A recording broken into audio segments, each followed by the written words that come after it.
Assalamualaikum warahmatullahi wabarakatuh. Saya Evriliana Diva dengan NIM 221291444. Baiklah, kali ini saya akan menjelaskan materi mengenai energi. Untuk materi yang pertama, yakni adalah pengertian energi. Energi adalah suatu besaran yang kita hubungkan dengan sistem dari satu atau banyak objek. Jika sebuah gaya mengubah salah satu objek melalui gerakan, maka jumlah energinya berubah. Energi juga dapat diartikan sebagai sesuatu yang tidak terlihat namun pengaruhnya dapat dirasakan. Pada tubuh kita terdapat energi. Dengan energi tersebut, kita dapat melakukan berbagai kegiatan seperti berlari, bermain, dan belajar. Semua kegiatan tersebut memerlukan energi. Energi merupakan kemampuan untuk melakukan suatu usaha atau kerja. Energi disebut juga dengan tenaga. Jadi, makin banyak kerja yang kita lakukan, makin banyak pula tenaga yang kita keluarkan.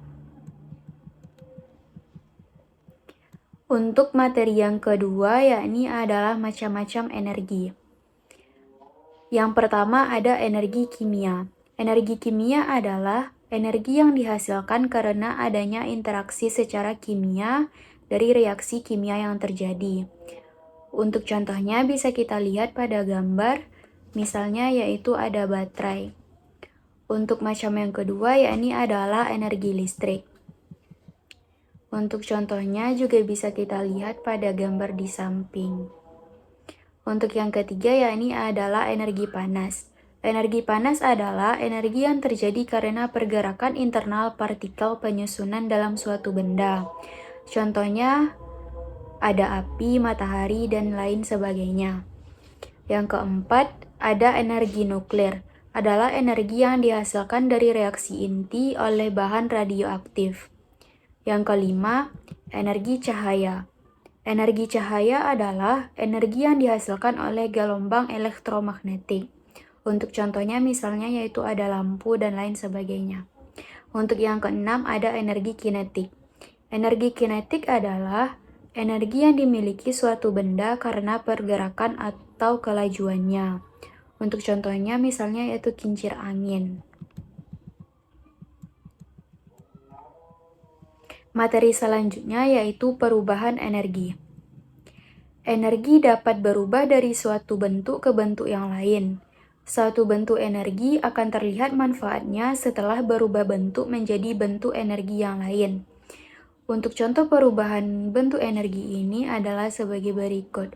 Untuk contoh yang pertama yaitu perubahan energi kimia menjadi energi gerak.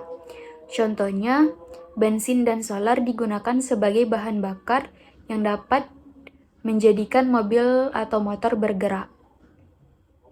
Yang kedua, ada perubahan energi gerak menjadi energi panas. Contohnya, kedua tangan yang digosokkan akan terasa hangat. Yang ketiga, perubahan energi gerak menjadi energi bunyi. Contohnya, saat kita bertepuk tangan akan terdengar bunyi.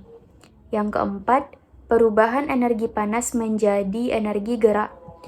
Contohnya, kertas yang dibentuk spiral akan berputar saat dipanaskan di atas lilin. Yang kelima, perubahan energi kimia menjadi energi panas. Contohnya, energi dari makanan yang menghasilkan panas setelah dimakan. Materi selanjutnya yaitu ada sifat energi. Yang pertama yaitu ada transformasi energi. Energi bisa diubah dalam bentuk lain. Sebagai contohnya yaitu adalah energi panas pembakaran menjadi energi mekanik mesin. Yang kedua ada transfer energi. Energi panas dari suatu material atau tempat dapat ditransferkan ke tempat atau material lain. Untuk contohnya misalnya pemanasan air pada panci. Dengan energi panas yang berasal dari api ditransferkan melalui material panci sehingga memanaskan air dan setelah melalui titik didih air akan menguap. Yang ketiga, energi dapat dipindahkan dari benda lain oleh suatu gaya yang menyebabkan pergeseran. Dalam hal ini sering disebut dengan energi mekanik. Untuk sifat energi yang keempat, yakni adalah energi bersifat kekal. Artinya, energi tidak dapat diciptakan ataupun dimusnahkan. Selanjutnya, ada fungsi dan manfaat energi dalam kehidupan sehari-hari. Dari hukum kekekalan energi, apabila energi dapat dirubah ke dalam bentuk energi lainnya, maka energi tersebut akan dapat dimanfaatkan dalam kehidupan sehari-hari. Perubahan energi yang paling banyak bisa dimanfaatkan adalah perubahan energi listrik dirubah ke dalam bentuk energi lainnya. Contohnya, yang pertama, energi kimia menjadi energi gerak atau mekanik.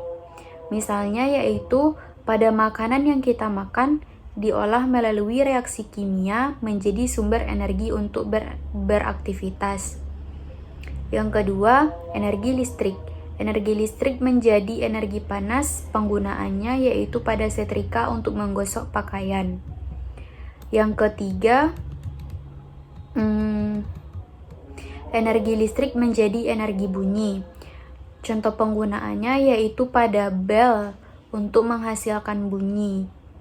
Yang keempat, energi listrik menjadi energi gerak. Penggunaannya yaitu pada penggunaan kipas angin. Yang kelima, energi gerak menjadi energi panas. Contohnya yaitu gesekan dua buah benda secara terus-menerus yang kemudian akan menghasilkan panas.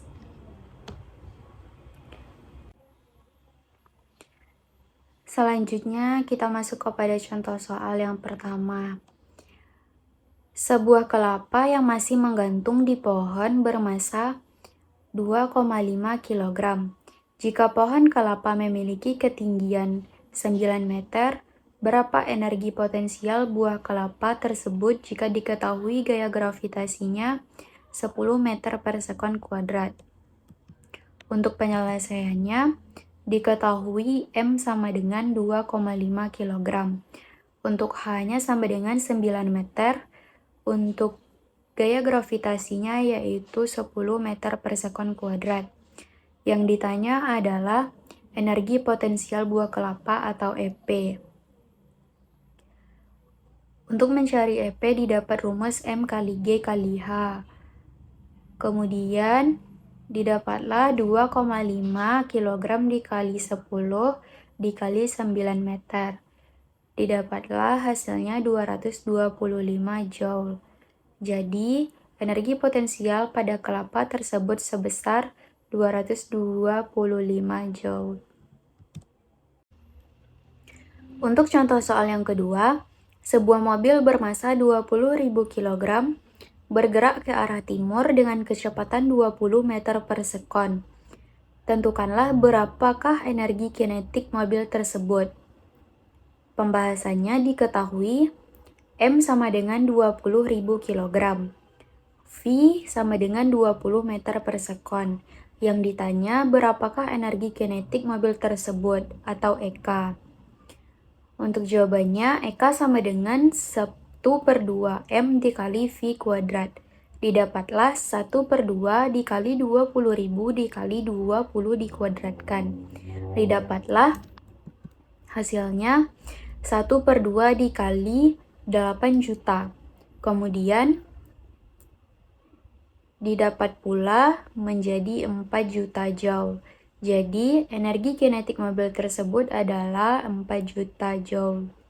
Itulah materi yang dapat saya jelaskan. Assalamualaikum warahmatullahi wabarakatuh.